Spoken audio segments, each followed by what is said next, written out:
Yeah, that's what I'm saying. We find out things maybe we wish we didn't know.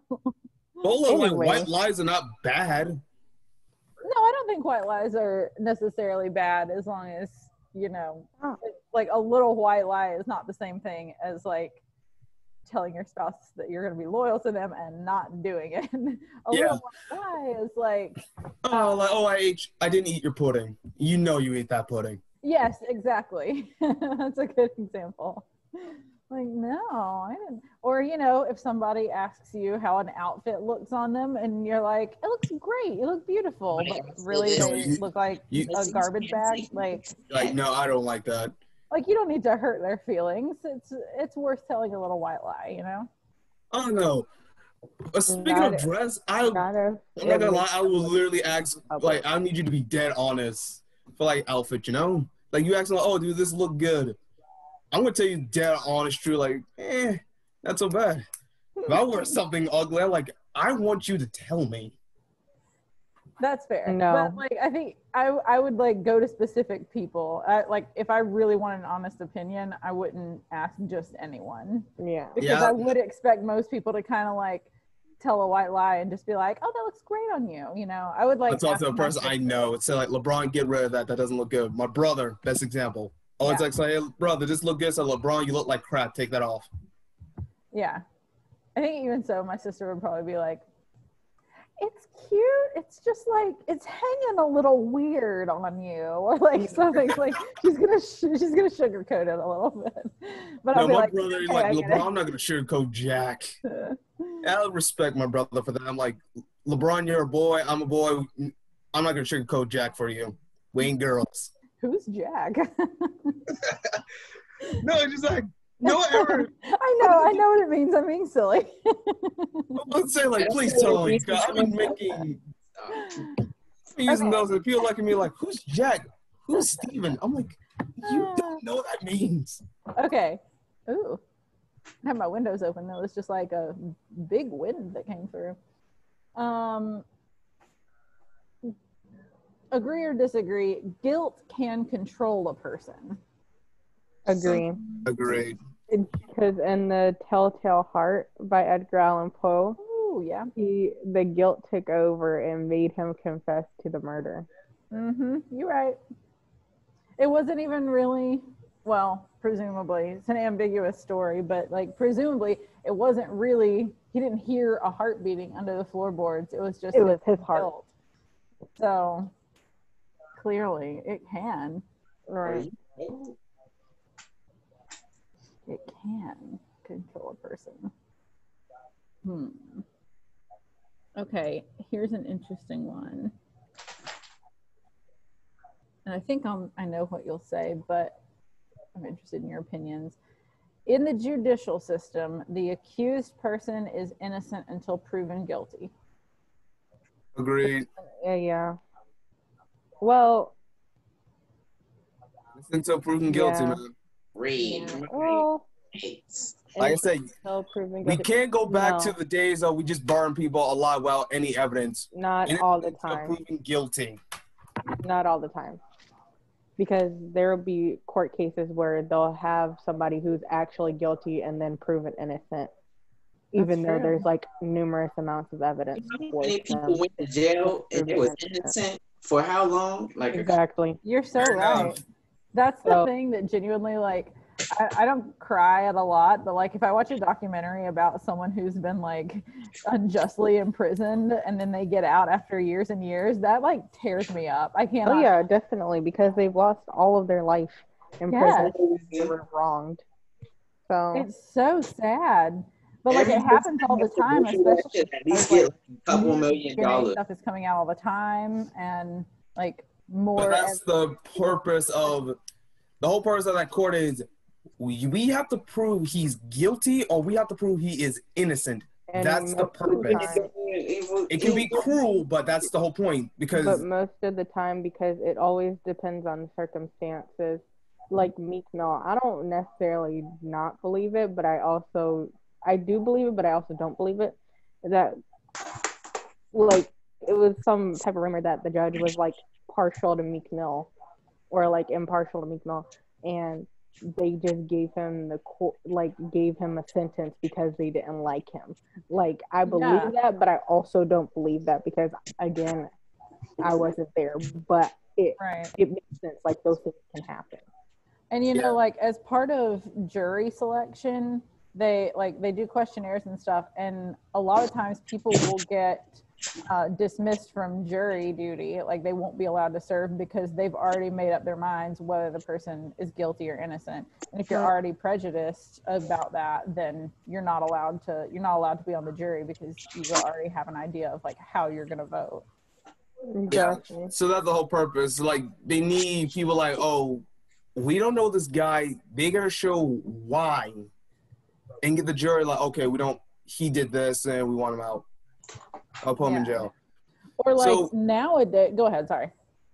I was gonna say is nowadays the system is not perfect. It's not supposed to be perfect, but it works. So as crappy as it may be, like, oh, some murderers left, some people like innocent went to prison. The system does not work. The system doesn't work at all. Hey, it's something. It's better than nothing. It's barely anything. Right. Anything. Yeah, there's a lot of broken elements to it. Definitely. Now they're trying to fix it, but hey. There's a lot of racial injustice. That too. Very much a lot of racial injustice. For sure. Especially.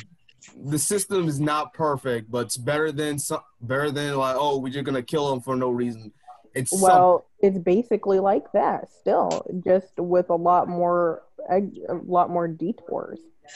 Yeah, it's still that. It will always be that until we get something to happen. Hey, because I understand, like, there's swingy door justice. Swingy door justice. So yeah, the wrong. It's like a revolving door, like, oh, this person go to court, he's innocent, go out, go back in, go to the court again, he's out again. Revolving door. Yeah. Where the person just keep coming back and keep going in. And if that's the case, then I would think that, like, they would kind of have some prejudice against them too already, like, just because they've had prior incidents and stuff. Exactly. Yeah. And he couldn't, but it's like the boy who cried wolf. Like, he could do something so many times, and then at the time it's actually happening, they're like, oh, well, shouldn't have, like, done this, or you shouldn't have done that, you know? Yeah. But go ahead. No, I'm gonna say, like, Mr. Klein, go ahead. I was gonna say, I feel like if anything, I would maybe be in, like, somewhat disagree. For nowadays anyway, because I think about the fact that, like, a lot of, at least, like, high profile cases are, like, we know so much about them because of the internet and social media and everything, and, like, the media kind of helps to skew it so that we already decide, like, in the eye of the public, whether somebody is innocent or guilty. So, like, sometimes when things finally go to trial, like, we know so much about it already that we wind up shocked by the outcome if it's not what we thought already. So, like, I mean, there's a phrase, like, they've already been tried by the media. Like, I hear that in documentaries and stuff all the time because, like, they've been put through the ringer and, like, put in different media outlets so much that the public already knows, or the public already thinks they know whether the person's guilty or innocent. So, like, a lot of times I'd say that the person is not innocent until they're guilty. Like, we've already decided they're guilty whether the court agrees with us or not. Right. Yeah, like the cases where, was it Blake or someone else, where it was an African American man, he was on the ground to put a bag on his head. We all know they're guilty for that. And there were officers too. White officers, they got him on the ground, put a bag on his head, and put him on the ground and put a knee on his neck. We all know they're guilty for murder for that. This just like Breonna Taylor and George Floyd and all of them. Yeah. We already know what happened. We saw what happened. Exactly. Nobody, when they say that these people are not guilty, that's what changes everything. Yeah, everybody said, like, they are guilty throughout shadow of death. They're guilty for it. Yeah. And society, we look at that like that's not justice. It's right because like, the evidence is on the internet. Innocent, even if they have not been charged with anything or not found guilty of anything. If they haven't been convicted, like we all know that they're guilty, and so I can't really say that I fully agree that the accused is innocent until proven guilty. Now, the question does say in the judicial system, but I think these days the judicial system is kind of like bigger than just the actual system. Like there's so much bias in it that it's hard to say. Right. Yeah, but I don't know. Like I said, it's innocent to prove guilty is I can't put it. It's a really good concept. Like, oh, we will prove you. We will see like there's no bias. You're one guy. We have to prove you are innocent or you are guilty.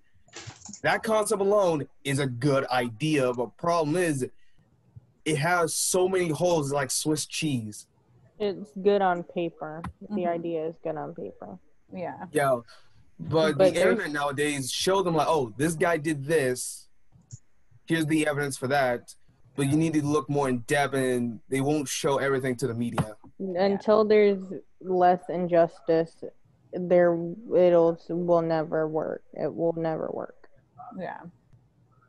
Okay, this is going to be the last one of these. Agree or disagree? I would rather die than confess to something I did not do.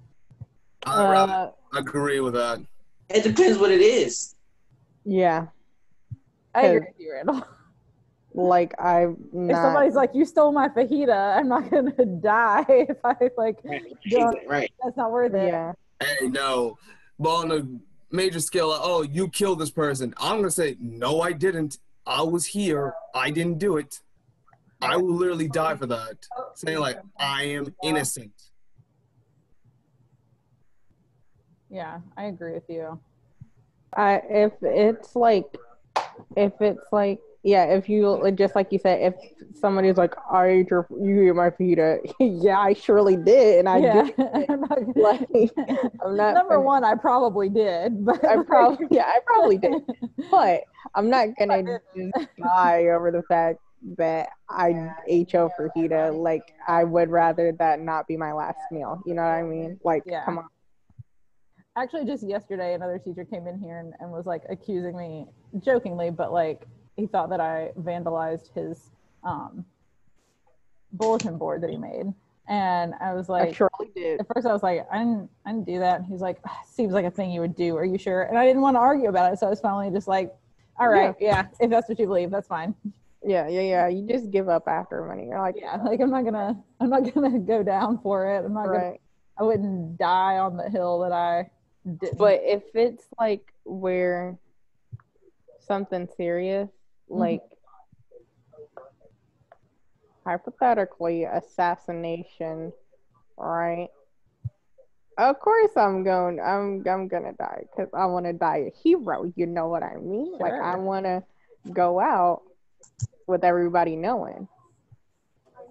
Oh, hi. But, you know. Okay. Yeah, see.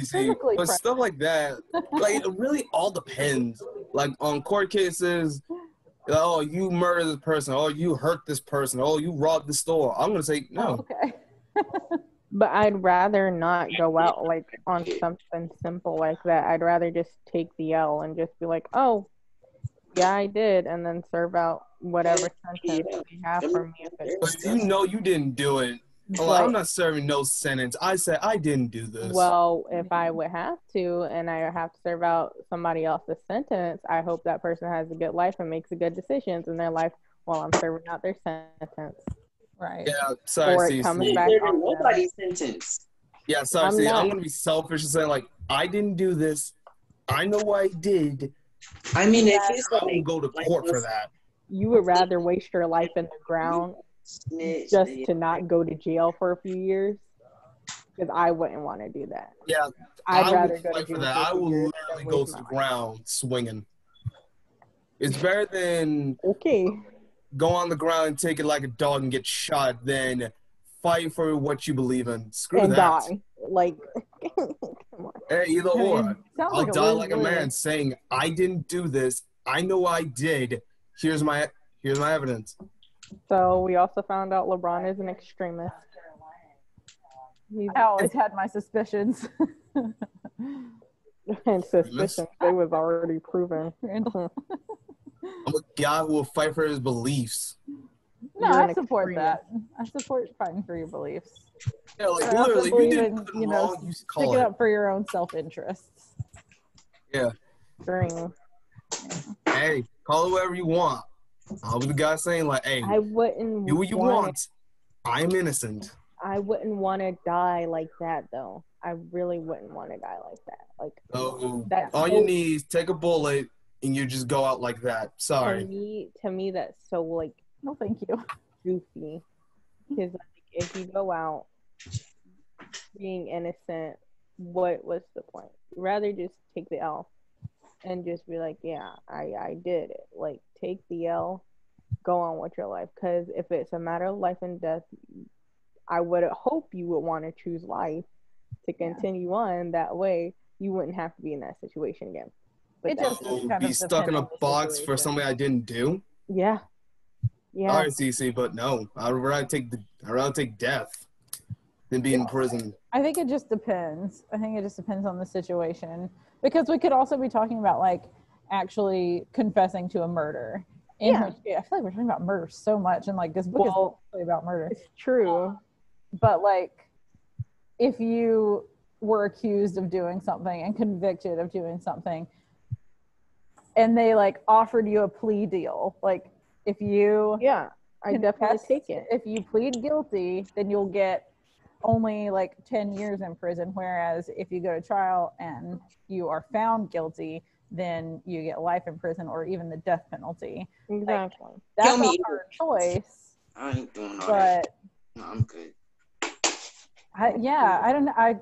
I sort of feel like I would still go to trial, and I would try to maintain my innocence, because like later on, if new evidence comes out or something like that, then they would. The only real chance you've got is if you maintained your innocence the whole time. Yeah, but even if like new evidence were to come out, you would be in prison, but they would take you out to put you on trial, and then that most likely, if it proves that you were innocent, it would take you out of jail, or it would shorten your time.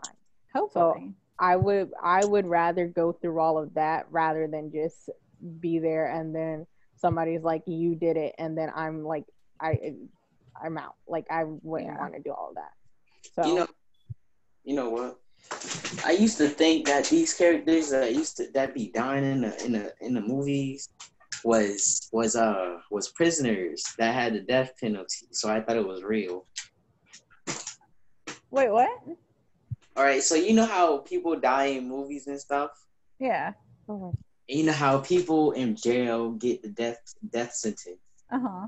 So I thought the people that get death sentence plays in movies and die. Like, that was their sentence, was like to play someone. I thought that's yeah. That's like before I knew about all the green screen and stuff. Yeah. That's creative. The things we think when we're kids. Okay. Like, who led us to believe the things that we believe? I don't know why, but like, this is totally unrelated. It's just like a thing I believed when I was a kid. Somehow my sister and I got the idea that like, if you said the word Camelot, that a herd of camels would come and run you over. I mean, we were like very little at this time, before herds of camels didn't just come out of nowhere. But if you said it a second time, it would prevent the camels from coming. And like, we were talking about that recently, and we're like, where did we come up? Like, how did we think of that originally? What gave us the idea that was true? It's like in Dragon Tales. That's something like, that you made up. I'm pretty sure that we've all done it at one point in time. But in Dragon Tales, when they held the dragon scale and we're like, something dragon heart laying a tail, blah blah, or like the Blue's Clue thing. If Blue's can too, we can do, and then like skedoot into pictures. Like, I'm pretty sure that's what happened. Maybe. Just because they had like real people, it just came into our brains like, yeah, that's something we can do. Yeah. Okay, well, I want to get started on reading The Crucible today. And for the record, we will all have to read a bit. I don't know about most, but at least a good bit of this we will read out loud, and we're going to start it together. It's on your Canvas, so I made a new module for The Crucible.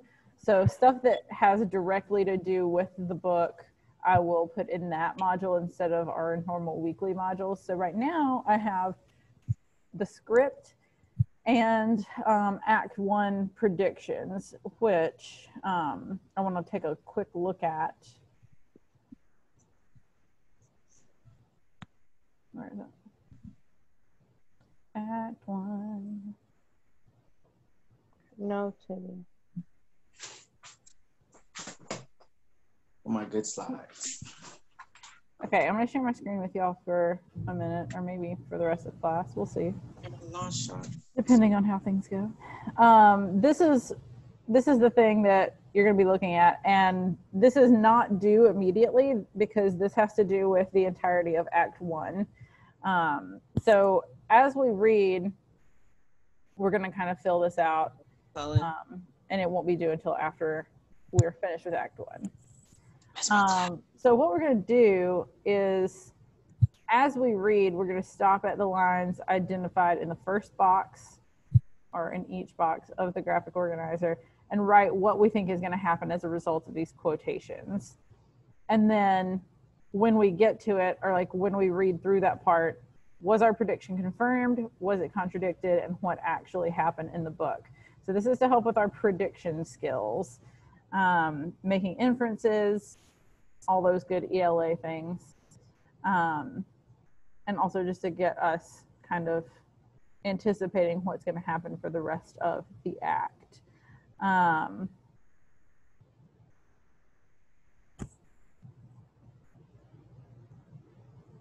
sec.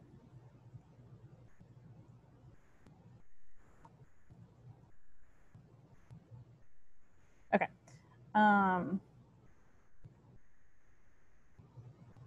So the other thing is the script for The Crucible, which is right here, but I'm going to open a different copy of it.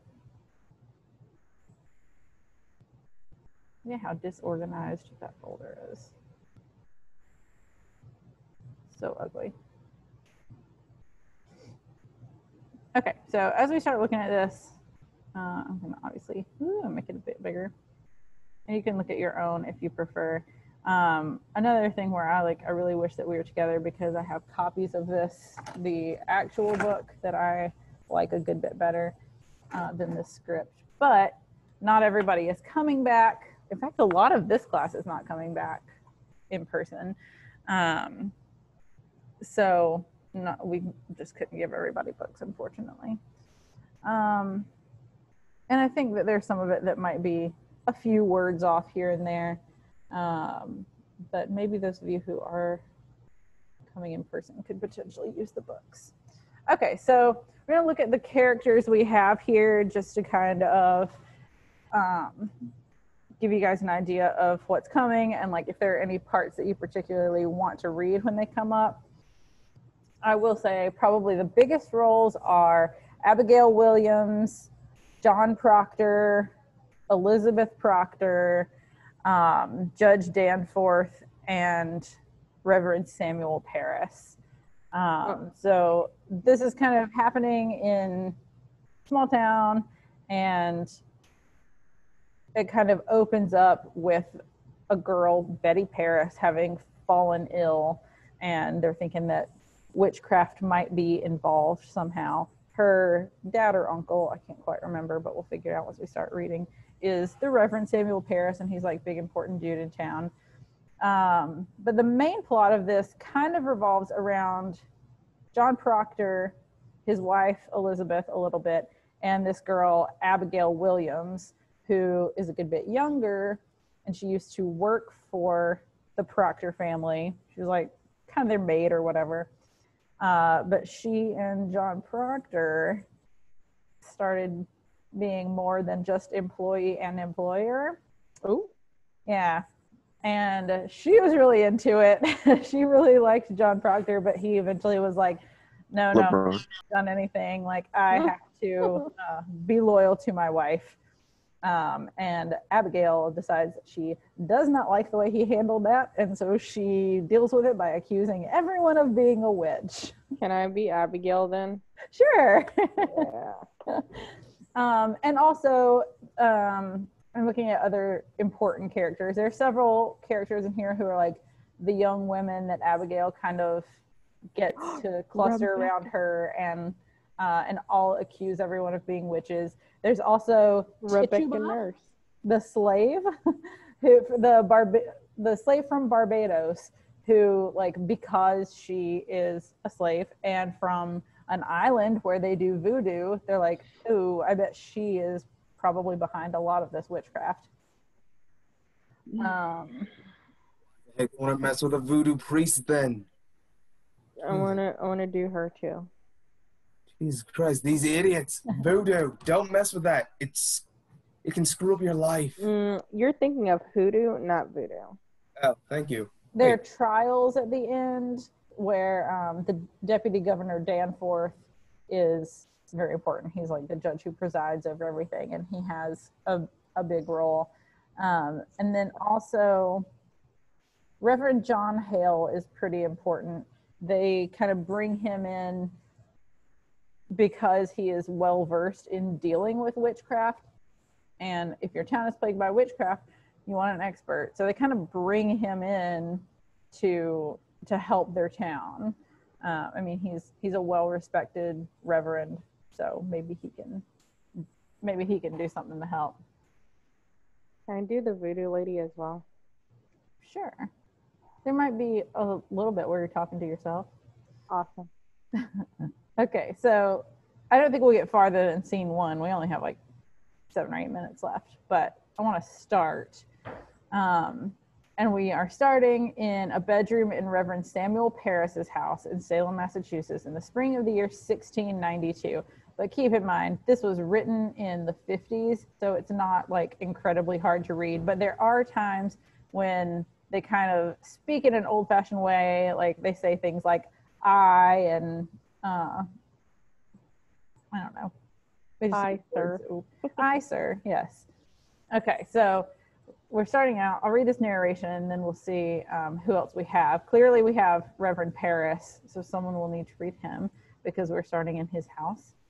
So as the curtain rises, we see Parris on his knees beside a bed, seated in the center of the stage. His daughter Betty, age 10, is asleep in it, but the headboard blocks our view of her. So we have all these stage directions because this is a play and it's intended to be seen. I would love to see a play of this at some point. The slow rising of light revealing the scene should imply the dawning of day. One emphatic source of light is at the left, but since the stage is surrounded by black velour, freedom is given to light. Okay, this is all stage directions. I'm not super interested in any of this. If you are a theater person and you are very interested in it, you can go and look at it. Here is where this starts getting very important. As Parris prays, Tituba appears behind the light curtain. She is his slave in her 50s.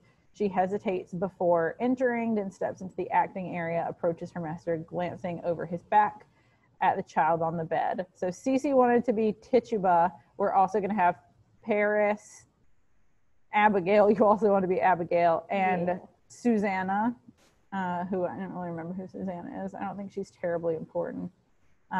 She's just one of these other girls who will like be in kind of in Abigail's posse. So would anybody like to read Parris?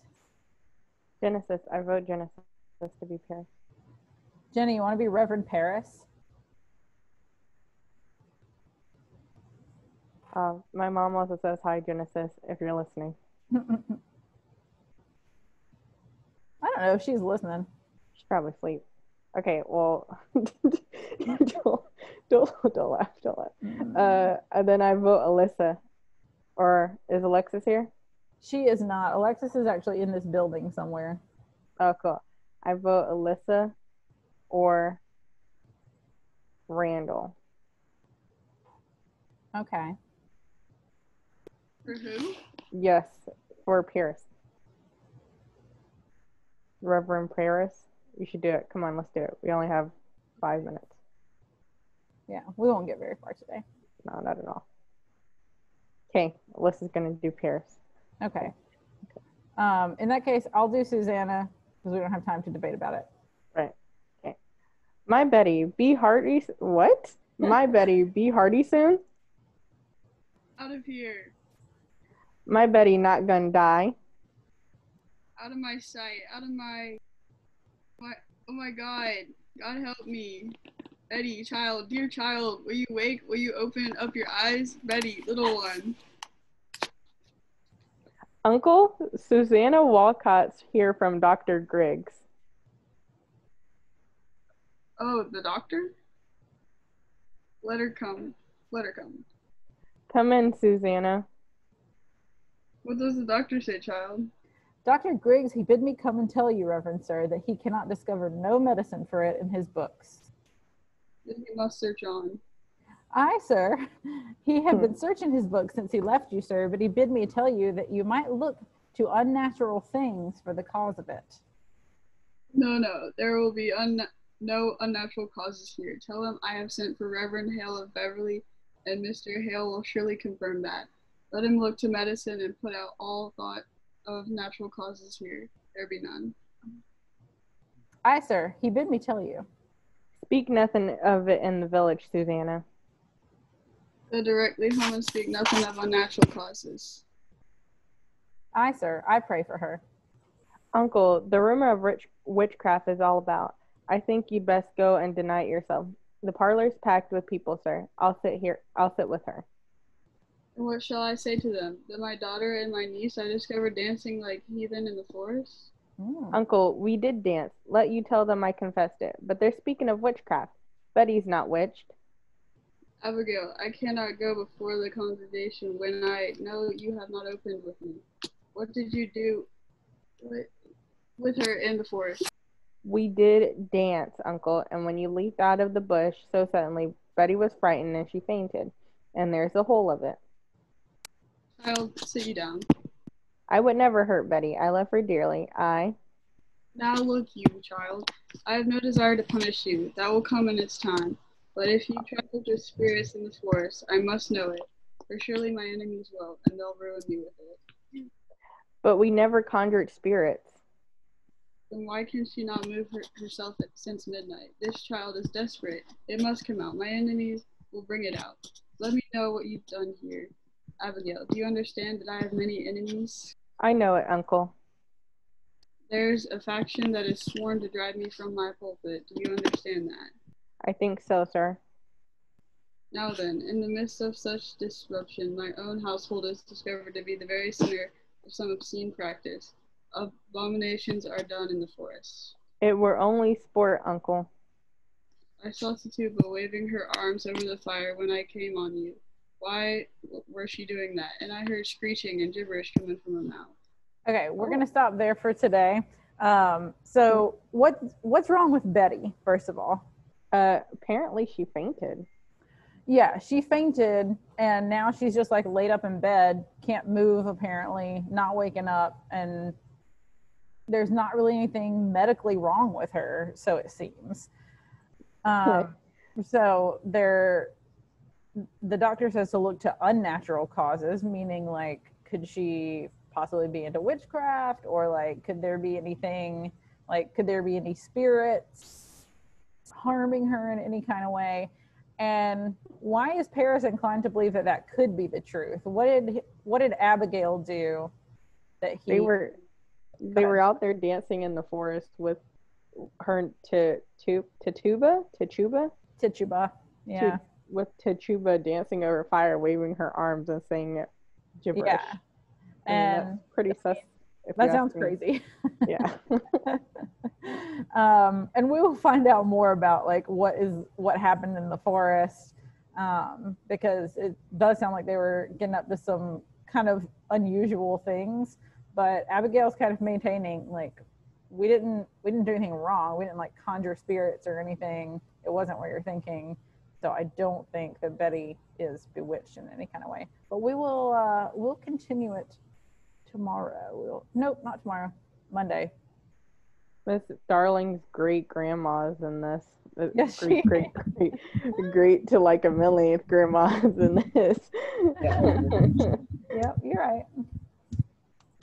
All right. I will see you guys next week. See you next week. Adios. Bye. Bye. Later.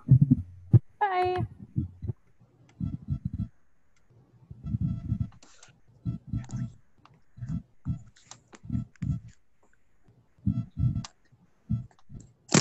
Yeah, he stopped listening. I'm gonna get rid of him. Remove him. Huh? James is not leaving, so I'm gonna throw James down. Remove James. Okay, what can we work on? I still need. I'm trying to find books and stuff.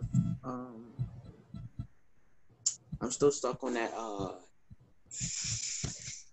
pandemic playlist. Okay. And How far have you gotten with that? Huh? How far have you gotten with that? I was working. I was working on a story. Okay. So let's look at what assignments we have. Because I think at this point you haven't actually turned in anything, right?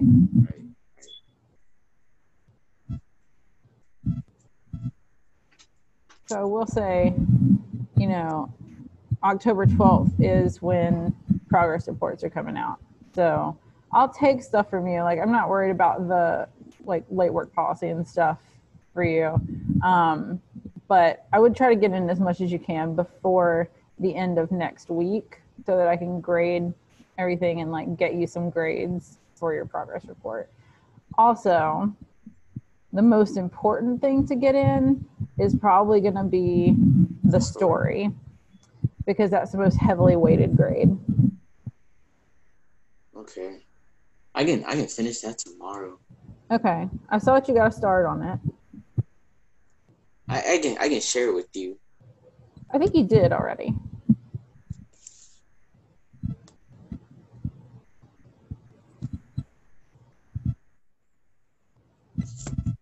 Yeah, I shared it with you. Okay.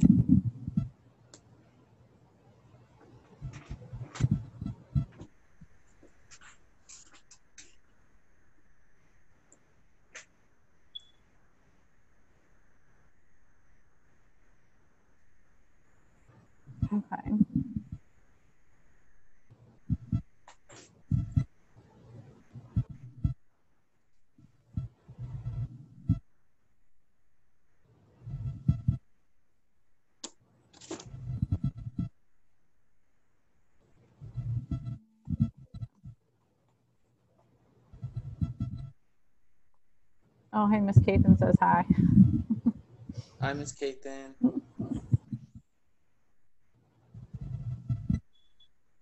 So right now you have, hi. Yes, but I'm meeting with a student right now. Seems a lot more important, you know? So you have about 100 words right now, I think, on this. Yeah. But, I mean, you're off to a good start because it looks like you're doing a trickster myth. You've got the fox thinking about kidnapping the rabbits. Mm-hmm. So it looks like you're off to a good start. Do you know where you kind of want to go with the rest of the story? Yeah, I can copy and paste it into the chat. Okay.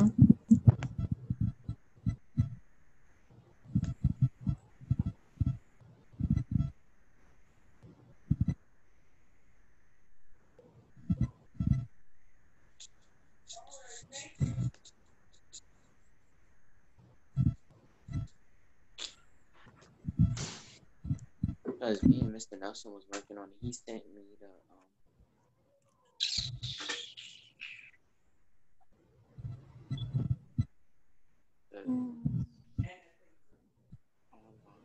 yeah, right here.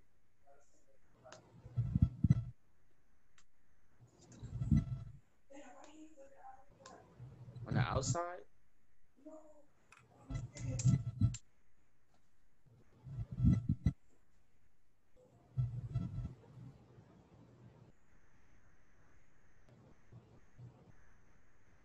Okay, so you have the story, and then the other assignments we have are the playlist, the poems in the discussion post, the worksheet about sinners in the hands of an angry God, where you're like finding the quotes, and then the podcast.